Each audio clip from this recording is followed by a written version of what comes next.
Okay, thank you for having me. Can you hear me? Yeah, we can hear you. Good. All right, thank you for having me, John. Thanks to the Kenyan Olympic Committee. Thanks for Tube and Guy participating. Um, it's just an honor for me. I enjoy. I wish the only thing is I wish I was in Kenya and not in the U.S. To make this presentation. I've been there. John's had me there a number of times to work with the weightlifters and the coaches, and I always look forward to that. And I look forward to coming to Kenya again. So what I'm going to talk about is recovery for peak performance and things that may facilitate the process. Now, some of the stuff I'm going to do is very simple, but I feel it's something that's often overlooked. So that's why I'm going to deal with it. Terminology wise, recovery, regaining what was lost, you see. For the coach athlete, this is not very satisfying, as we're talking about only returning the athlete to where they started. So we need to look at adaptation, and that can be defined as the process of long-term adjustment to a specific stimulus. The process of adaptation can include adjustment in a number of factors, such as the athlete's physiological, psychological, and then biomechanically as well. So the whole thing is adaptation. That is the key. Of course, the alterations and the adaptation is going to lead to improved performance, which again, according to this definition, is more satisfying prospect for the coach and athlete. Okay. So this whole conceptual context of recovery adaptation is essential for sports. So the goal of training is improved performance. Of course, the stimulus is our training. However, the recovery adaptation is often overlooked. And I know myself as a coach when I was younger, coaches are always trying to find the best training program. They seek out, high-level coaches to see how they train. But often what is overlooked is the flip side, the recovery. And because without the recovery, there's no adaptation. And with no adaptation, there's no improved performance. So it needs to be just as important as the training plan. As we look at a little model of recovery, what we're looking for again is we want effective recovery, not ineffective, because we're seeking adaptation to increase performance, not maladaptation where we get a decrease in performance. So some terms to be familiar with is functional overreaching. That's when you work really hard and you can go for days to weeks and just really work hard. Again, if you're monitoring and you know your athletes and you know how far to push them, then generally you're going to get some positive gains and increased performance. Non-functional overreaching, however, is when you push the athletes too far and they don't have enough time to recover for the competition and may have some neuroendocrine or neuropsychological issues. So we're going to get loss of training time and some negative symptoms. Overtraining is the non-functional overreaching that lasts for a long time. And it takes a long time to recover from true overtraining. So we don't want to get that. We don't want to do that. We don't want to get that far with pushing the athletes too much.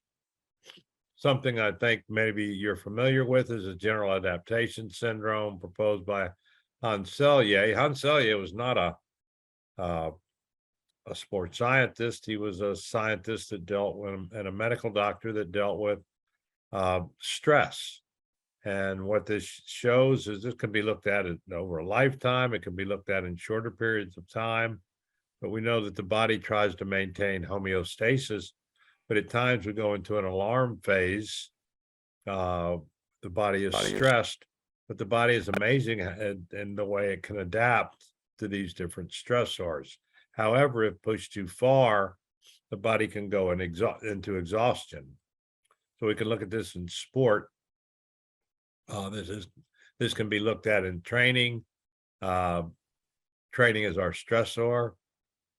We go into, we're fatigued, we're overreaching. However, the body is going to adapt and rise to a higher level. Of course, we know we go through periodized phases to where we can't just keep going up and up and up. So we plan our program accordingly. We know that regarding the stimulus response, things don't happen right away. And again, depending on how hard we train on the individual athletes, the adaptation may take longer there. This is a key slide here. Look at this. Coaches often are only concerned with the performance as far as training load and monitoring. Oftentimes, you need to, of course, look at heredity, genetics, and the training. The athlete may work. They may go to school. They may have a social life. They may have little injuries. They may not be sleeping enough. Nutrition is not good. The environmental conditions they live in, their home situation, coach-athlete interaction, things that are going on in the home, all these things can become stressors, and they can contribute to overtraining and wearing the athlete out. So coaches need to consider this. Now, it's hard oftentimes to know what all your athletes are doing outside of the training situation, but as many of these things that you have knowledge of and understand, you can adjust the training such that there's better adaptation. When you're in a training camp, and that's one of the reasons, because you can control some of these things better, where the focus can be put more into the training, and not so many other stressors for improved adaptation and a resultant performance. Okay, so we can see it's all about, we have this interaction between the coach and the athlete, the training. We've got to consider the outside stressors. We need to monitor in hopes that we improve our physical ability and we improve our sports skills and therefore our performance level. Now, just Guy talked about periodization, but remember, the periodization is very important. A good periodized program is just sort of built in to help recovery as part of periodization, and it accounts for recovery. So goals of periodization are reduction of overtraining potential and fatigue management, maximizing specific training adaptation, and elevating the athlete performance at the right time. And of course, as a coach and putting the program together, we'll manipulate volume, intensity factors, and exercise selection. Okay. And as Guy said, it's not just sets and reps and distance and time, but rather an integral part of the conceptual process. Now, let's talk about some of the components of a training system. And an integrated monitoring process includes, sports science and sports medicine. They need to be integrated into the program. The top programs generally have the support of both sports science and sport medicine, but that's not always the case. Oftentimes we hear about all these different recovery methods. Of course, I've mentioned periodization, which is built-in recovery adaptation. Massage works. I've got question marks because a lot of the research is not conclusive on these. If it works, use it. Sometimes people say it may be a psychological benefit, but if it is, it's a benefit. Massage, hydrotherapy, contrast, hot, cold, ice plunge, sauna. Some of these work well. Vibration has been looked at. Compression garments may or may not work well. It depends on the research. A lot of these are not available. I know I've worked with the Ghana team for a number of years, and to try to find some ice to put on after training, you're lucky if you get a cube or two. So, sometimes a lot of these are not available. If they are, it's good. One thing I've know is that don't get using one. If you're using any of these, massage, ice plunge, sauna, vibration, try to vary them if you can, because oftentimes you may, some scientists have mentioned to me that work with recovery that there may be some adaptation to the different modalities for recovery, and that they should be varied at different times. So don't always use ice, maybe use some heat. Don't always use massage, maybe a little compression or vibration. Now, the three I'm going to focus on here are some things that we often have more control over and can be readily available. And they may be simplistic things, especially when I talk about nutrition, but I think they're things that are overlooked. We can do some things for stress reduction. Tube is more of an expert on that, but I'll just mention some basic things. Sleep is so important, in nutrition. Athletes are always looking for supplements. Coaches, first thing, hey, where can we get some supplements? And yet they don't have a basic knowledge of nutrition oftentimes, and are just looking for these supplements and not seeking to have a good nutritional plan for their athletes. I've mentioned stressors. They can be physical, psychological. Life changes can be stressful. Anytime we move, anytime the situation changes, daily little hassles in our life, all these can contribute to whether the adaptation of the body to the training. Because if we have too many stressors outside of the training, it's going to reduce our chances of adaptation for better performance. With kids, some of the major stressors are family, parents, social type situation, dealing with their peers, schools, academics, world events. People are, they're stressed by different things that go on in the world in addition to their community. I've already mentioned the life changes, any kind of change, even if it's a positive change, because stress can be positive or negative. So just any kind of changes can be stressful. For sports, and one of the things is juggling and managing time. Mismanagement of time is a major stressor. And again, we want to try to reduce stressors. Again, oftentimes stressors are perception of how some stressors for some people or some situations are not as stressful for other people, for some people than others, and it depends on the perception oftentimes. As I mentioned, certain events can be either eustress, which is good stress, or distress, which is bad stress. Oftentimes, and Tube knows more about, anxiety. Sometimes, in our events, if we view them as challenging, they become eustress. It's stressful, but it's good stress. But oftentimes, the same situation for another person could be threatening and becomes distress.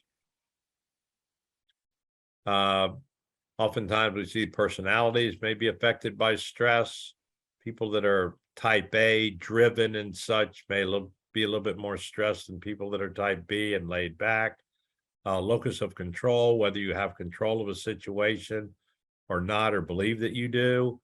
Actually, people who have a balance regarding locus of control have a less stress-prone personality. People that think they can control everything, or people that have no control, are more stressed than those that take things as they come and try to exert control over things, but know that they can't control everything.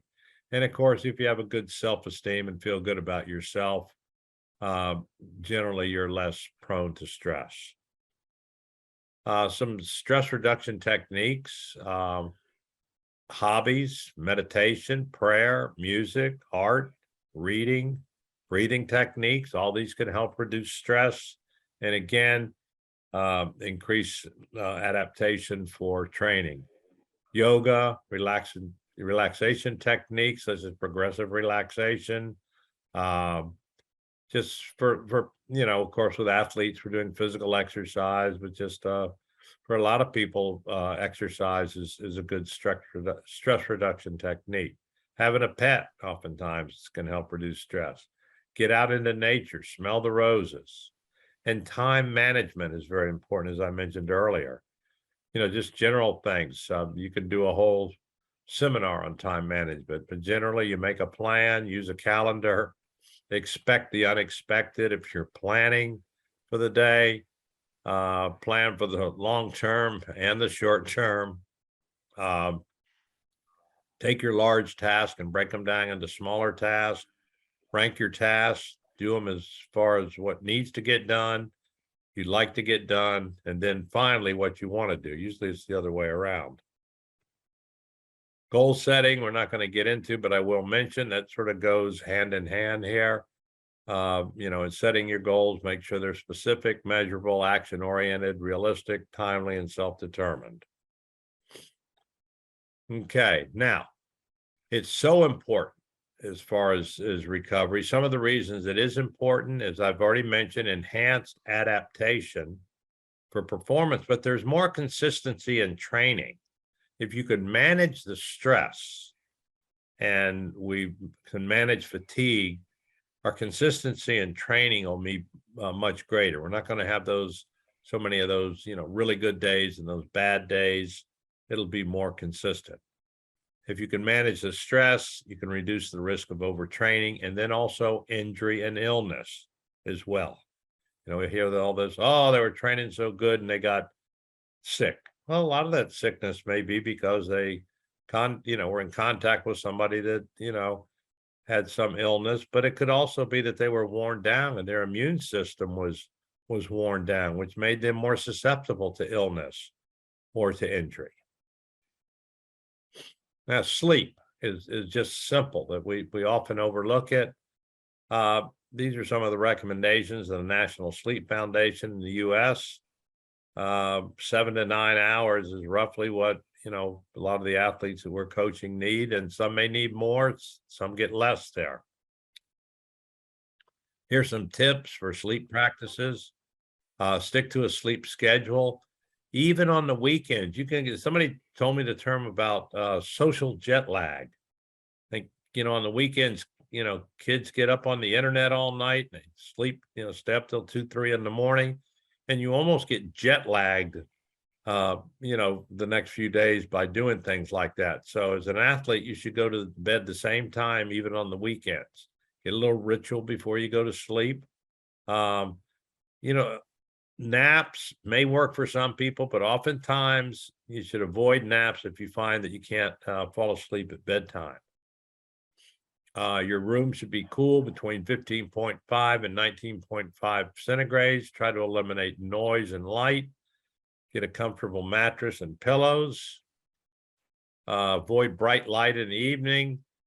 However, expose yourself to sunlight in the morning. At night, try to avoid alcohol, cigarettes, always, caffeine, and heavy meals in the evening. Wind down a little bit. Avoid electronics before bed or in the middle of the night. Turn your phone off.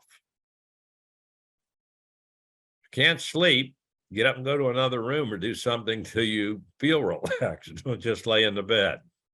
If you're having trouble, speak with a doctor or find a sleep professional. One thing to do is keep a sleep diary. Again, we're talking about monitoring. Sleep is something that the coaches should be aware of, how many hours of sleep that the athlete is getting. Okay. So oftentimes too, if you're keeping a diary, you can see common patterns. You may see certain issues with your sleep or your sleeping habits. Now, nutrition, and this again is something that's like, I'm not a dietitian, I'm not a registered dietitian. I teach some nutrition as part of health education in some classes, but ideally teams have dietitians that work with the athletes, but that's not always the ideal case. I think it's good that the coach has just a basic knowledge of nutrition, because again, the two greatest recovery tools are sleep and nutrition. So we need nutrition for top performance, maintaining desired body composition, and of course we mentioned recovery. So if we know the essential nutrients, we have the macro and micro.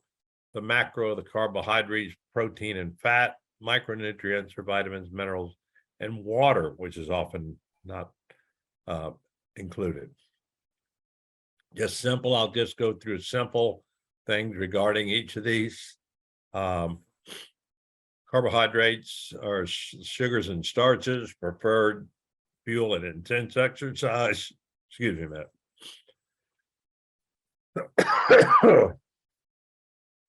4 calories per gram.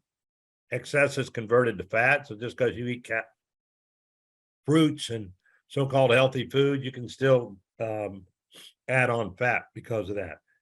Generally, in most cases, it should be half to 58% of our caloric intake.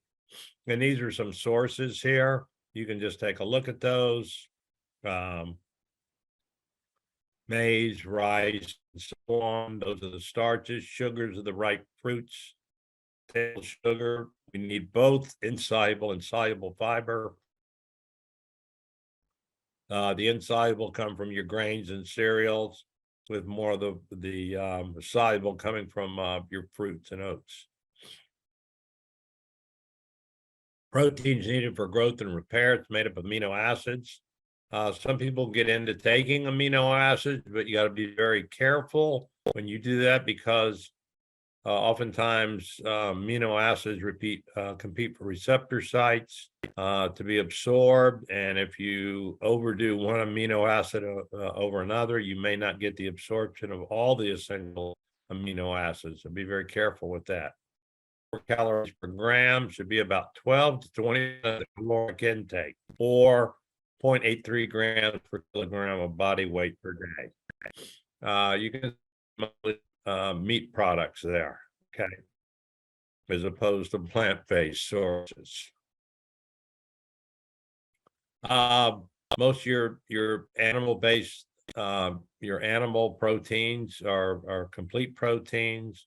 If you do use vegetables, then you have to mix those properly, and you should get a dietitian's help to make sure you get all the essential amino acids to form the protein in your body. You can't just say, "Oh, I'm going to be a vegan and I'm just going to go out and eat vegetables." You have to know what you're eating. You have to have the right combinations. Fats are necessary. They should be 25 to 30% of the caloric intake. Now that's caloric intake. That's not 25 to 30% of the diet, because if you look, fats are 9 calories per gram. So therefore, it'd probably be maybe more like half of that there, as we see protein and carbs are 4 calories per gram, right? And they are necessary. Fat sources, we get them in our animal products, oils. They come in, things like nuts and avocados as well. Types of fat, saturated, or poly or mono, trans, or partially hydrogenated. They make excellent preservatives, but they are not good. So one of the best tips I've got from a dietitian on diet is don't eat anything in a package, okay? And stay away from the fast food places. Saturated fat sources are meat, chicken, palm, and coconut oils. Polyunsaturates come from fish, fatty fish, corn oil, and sunflower oil.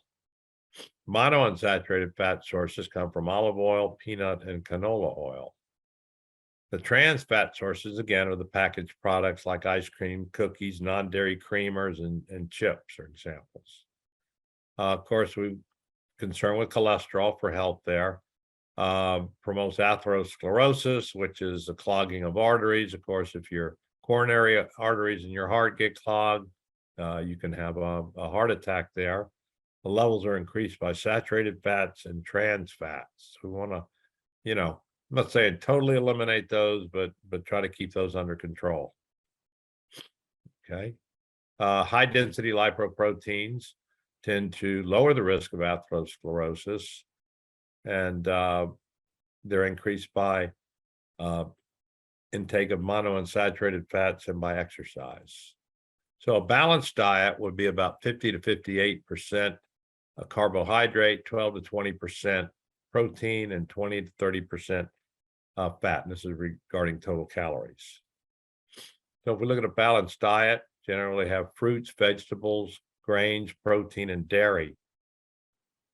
This is something from the U.S. Olympic Committee here. If we look at if we're having easy training or weight management, they give you, they're just looking at the plate here. About half your plate should be vegetables and fruits, about a quarter lean protein, and then some whole grains there, maybe a little bit of fat there, and some beverages. If you're having moderate training, you may increase your grains there, about the same on protein, and maybe a little bit less on vegetables there. On a hard training, we may increase the grains there, keep the lean protein the same, and cut back on the vegetables there. Ideally, 5 to 6 meals would be better than 2 to 3. There'd be better insulin control, but blood sugar would be more constant, and the energy levels would be more consistent, and less fat gain. It's not always the way we work socially, but that would be ideal. Vitamins are important. Maybe a vitamin would be good as a supplement. If we eat right, we don't need them, but oftentimes we don't eat right. Usually something about 100% recommended daily allowance, not vitamins that just mega dose or focus on certain vitamins. They're water soluble or B and C. They need to be replaced through the day, and the fat soluble are A, D, E, and K. Minerals or inorganic substances in the body, many functions, including muscle contraction. So things such as calcium, iron, and potassium. Again, a good diet, balanced diet, can control these, but oftentimes if you're not getting a good diet, some sort of vitamin supplement might be appropriate, but be careful with supplements. And I'll mention something about that again shortly. Water is often overlooked. 2/3 of the body weight is water. 75% of muscle is water. We don't store excess water. Of course, the hotter it is, the more we're going to use. This is so important. Thirst is not always a good indicator of dehydration. Just because you're not thirsty doesn't mean you're not dehydrated. So it's important to keep drinking those fluids. Supplements. Athletes should always choose food over supplements. I mean, if there's a choice, use the good balanced diet. They can't make up for a poor diet or poor beverage choices. And remember, we got to be concerned with contaminants. Regarding doping, the athlete is responsible for what goes in their body. They can't say, I had a bad supplement there. It doesn't matter. You've got that's a risk that you take if you get into taking those supplements there. So you got to be very careful with that. Some additional concerns regarding nutrition there. It's ideal if we can do a little something before and after. If you can eat within an hour after training, there's greater absorption. Of course, we'd want something would be more protein and carbohydrate rather than fat post-training. We need to stay hydrated throughout the training session and throughout the day. My recommendations for pre-competition are something that you're used to doing. Don't come up with something new for a competition. Eat something that's easy on the stomach, something that you eat before you train, or maybe something you try something in a small competition. Don't show up to some major competition and revamp your diet there. Okay. Weight management, if you have access to a dietitian, that's ideal to work with weight management there. If you're doing some things with the diet, it's best to have an expert. Oftentimes you may want to take food. I know when I've traveled with the Ghana team, we take some stuff called Gary. That's like it's sort of a powdery kind of thing that you can mix with water there. And it's a little bit like, it's like banku there. And we will bring some spice and then maybe some sardines to often and eat. I know when we were at the African Games in the Congo, it was difficult to get to the dining hall. You had to take the bus to get there. You were waiting on the bus. So sometimes we just eat there. Oftentimes, when you travel, to Commonwealth Games, a lot of the food is Western type food that you're not used to eating. So oftentimes, if possible, I know some countries have restrictions on foods that you can take into the country, but if there's something that you can take that you may want to eat, that might be good. I know the weightlifters from Ghana all generally eat things that they have brought with them before the competition, something that they're used to eating on a regular basis there. So you may want to consider taking some certain things with you that are reasonable and allowable to get through customs when you're traveling for competition. Monitoring, keep sleep logs, keep nutrition logs. There's all sorts of things on the internet regarding nutrition logs. There's some stress logs, but at least keep a record of what stress management techniques that you're utilizing there and what things you're doing to help recovery. Here's some references and resources. I'll be glad to provide this information to you if you're interested. I'm going to give this PowerPoint to John. He can distribute it. My email is kyle.pierce@lsus.edu, and I'll be glad to share any more specific information that I've talked about or anything. I don't have any secrets. I just try to provide basic information and do that willingly. So I thank you for the opportunity, John. Thanks everybody for being here. Asante Sana. And I look forward to seeing you guys in person and best to you in the Commonwealth Games in Birmingham. Thank you. Thank you, Kyle. Let me see if there's anyone with any question or who's seeking for any clarification. Anyone with a question? Can I ask a question? Yes, go ahead. Do you have dietitians that work with the team throughout the year or in training camps? Or is that available to have a dietitian? Just the training camp. Just in the training And camp. personal, and in case an athlete has a personal one. But most of the time it's when we are in training camp. I have another question. Do you you monitor hear me? the athletes' sleep? Do you keep a record of sleep with your athletes? Oh, I don't want to lie to you, but it's something that you're, trying to put in place. Okay. Yeah, I think all the Say again? no, I think these are simple things, but things that are often, sometimes the simple things are overlooked. We're always looking for the high tech, the latest, the newest, this is the newest supplement. This is the newest, recovery technique.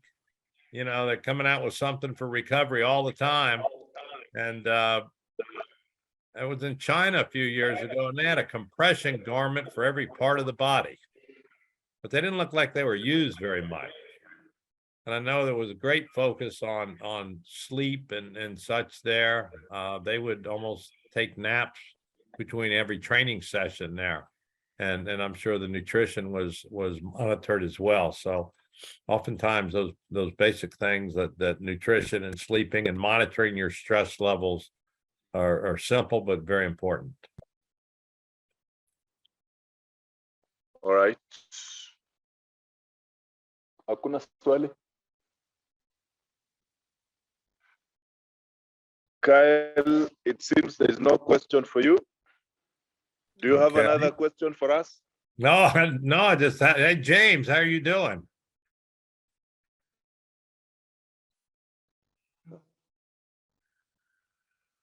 I recognize All James. right. I may know some other people there, but I'm good, Kyle. How are you? I'm good, thank you. Good. Hope you guys do well in Birmingham there. I won't be there this year. No plans this year to be at Commonwealth. All right. We do our best. All right. Otherwise, thank you, Kyle, Gansby, and Tumbe, for taking your time to share your experience, your knowledge, and expertise in coaching. We appreciate a lot what you've shared with us, and I believe we have learned much from you, and we will put into practice whatever we've learned. We are looking forward to having such sessions in the future, hopefully. And on behalf of our coaches here, our National Olympic Committee, and myself, I would really like to thank you so much for creating time. I know it was on a short notice, and we didn't have much time to prepare for it, but I hope and I believe that we'll have more sessions with you. Thank you so much for creating time for us.